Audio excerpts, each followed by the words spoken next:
নমস্কার, আমি প্রিয়া। সবাইকে স্বাগত আমার নতুন একটি ভিডিওতে। আজ বহুদিন পর আমি ক্যানবেরার যে লাস্ট দিন, যেদিনকে আমরা ক্যানবেরা থেকে চলে এসেছিলাম মেলবোর্নে আবার, সেই ভিডিওটা আমি এতদিন পর আপলোড করার সময় পেলাম। মানে নানা রকম কাজের মাঝখানে যেটা হয় না, যে এত বড় লং ভিডিওটাকে ভয়েস ওভার দেবো করে আর দেওয়াই হয় না।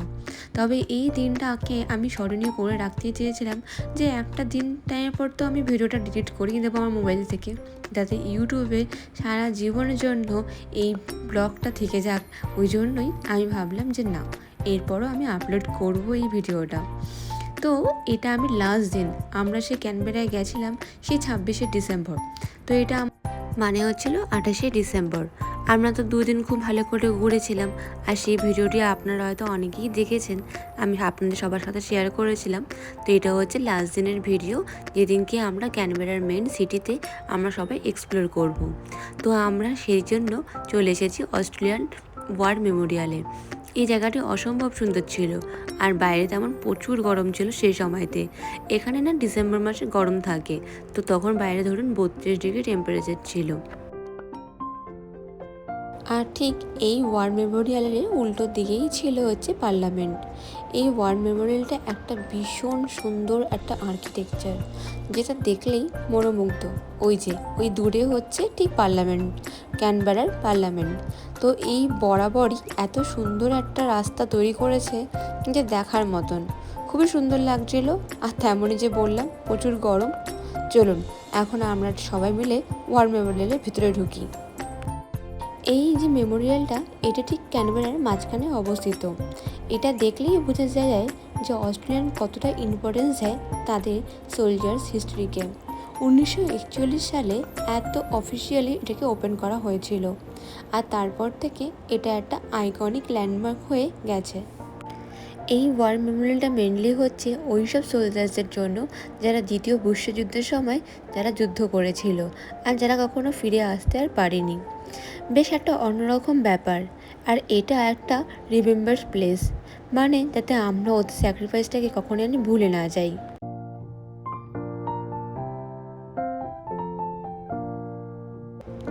এই ওয়ার মেমোরিয়ালটা মূলত 3টি ভাগে বিভক্ত আছে এখানে। প্রথমটি হচ্ছে কমেমোরেটিভ এরিয়া, দ্বিতীয়টি হচ্ছে দ্য থম অফ দ্য আননোন সোলজার্স, আর তৃতীয় হচ্ছে মিউজিয়াম গ্যালারিজ। তো এই আমরা এখন প্রথমটাতেই আছি। প্রথমে যে কমেমোরেটিভ এরিয়াটা আছে, এখানে আছে রোল অফ দ্য অনার।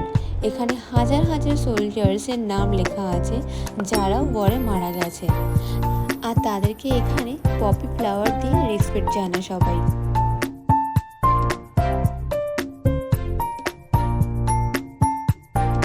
মিউজিয়ামটি আমরা এতক্ষণ ধরে ঘুরছি, তবে কিন্তু একটা ফটোও আমরা কিন্তু বোর হচ্ছি না, কারণ এখানে ঘুরলেই দেখতে পাচ্ছি বিভিন্ন রকমের জিনিসপত্র যা সোলজার্সগুলো তাদের নিজেদের জীবন ত্যাগ করে করেছিল, বা হয়তো এই জিনিসগুলোই যুদ্ধের সময় ব্যবহৃত হয়েছিল। তাই সবাই কিন্তু খুব মন দিয়ে দেখছি, তাই এই জিনিসগুলো দেখে অনেক কিছু জানা যাচ্ছিল। আর সত্যি কথা বলতে গেলে হিস্ট্রির ব্যাপারে জানতে তো সবারই খুব ভালো লাগে। কবে কীরকমভাবে কী জিনিস হয়েছিল, তখন মানুষ কি ব্যবহার করেছিল ওই সব সময়েতে, ওই জিনিসগুলো জানতে কিন্তু সবারই মন চায়।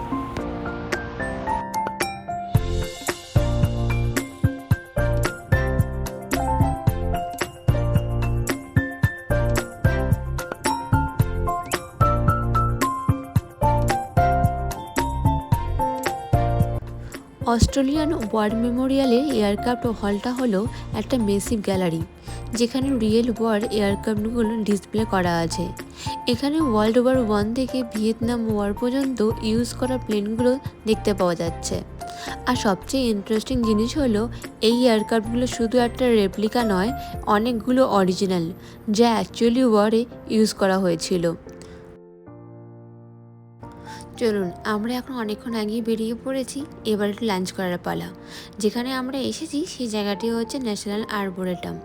তো এই জায়গাটার ব্যাপারে একটা দাদা আমাদেরকে সাজেস্ট করেছিল, যে অলরেডি ক্যানবেরাতে থাকে, যে এই জায়গাটার ভিউটা খুব সুন্দর। তো এখানে এসে লাঞ্চ বা ব্রেকফাস্ট যে কোনো একটা করা যায়। তো আমরা লাঞ্চের জন্য এখানে এসেছি, ব্রেকফাস্টটা আমরা আগে করে এসেছিলাম।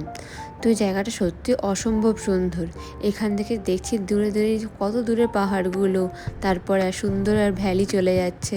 অ্যাকচুয়ালি দেখেই প্রত্যেকটা জায়গাতে না মুগ্ধ হয়ে যাচ্ছি।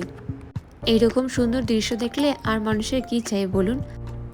যখন আমি এরকম সুন্দর ভ্যালি দেখতে ব্যস্ত, ততক্ষণে আমাদের খাবারটাও চলে এসেছে। এখানে শোভনা মনে একটা স্যান্ডউইচ নিয়েছে অ্যাভোকাডোর, আর আমাদের ঠিক কী ডিশ ছিল সেটা আমার এখন আর মনে নেই।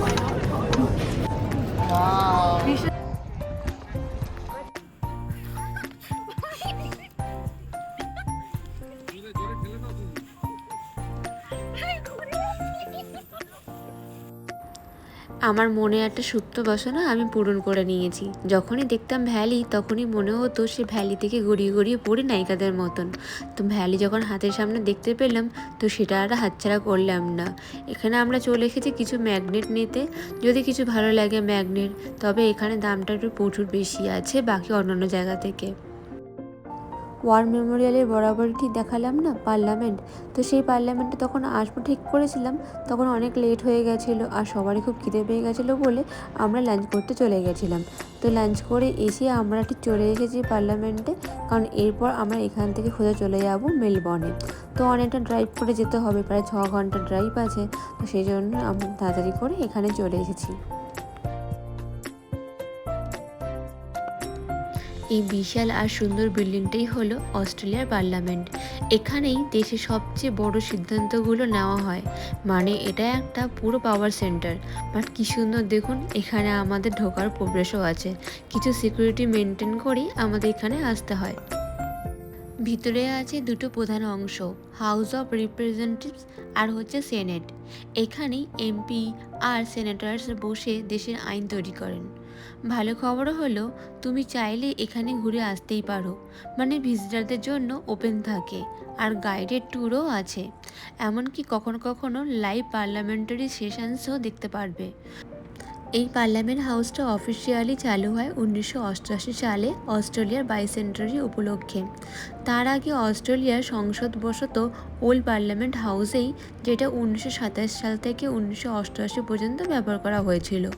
ওল্ড পার্লামেন্ট হাউসটা নতুন বিল্ডিংটা থেকে তৈরি করার মূল উদ্দেশ্য ছিল একটা modern and functional symbolic parliament তৈরি করার জন্য। আর এই পুরো ভবনটা ডিজাইন করেছিলেন রোমান্টো জিরগুলাম।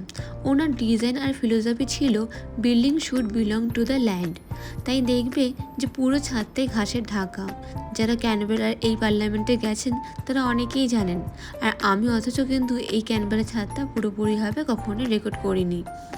যাই হোক, তো এই সিম্বলটার মানেই হচ্ছে জনগণ সব কিছুর উপরে।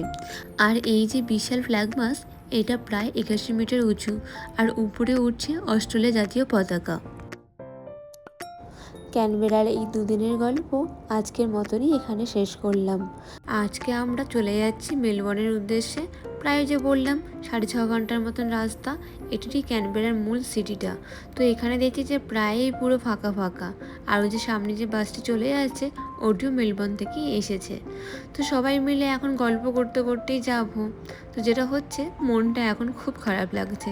ওই যে ছুটির পর আবার সেই কাজে ফিরে আসতে হবে, ওটা ভাবলেই সকলেরই মনটা খারাপ হয়ে যাচ্ছে।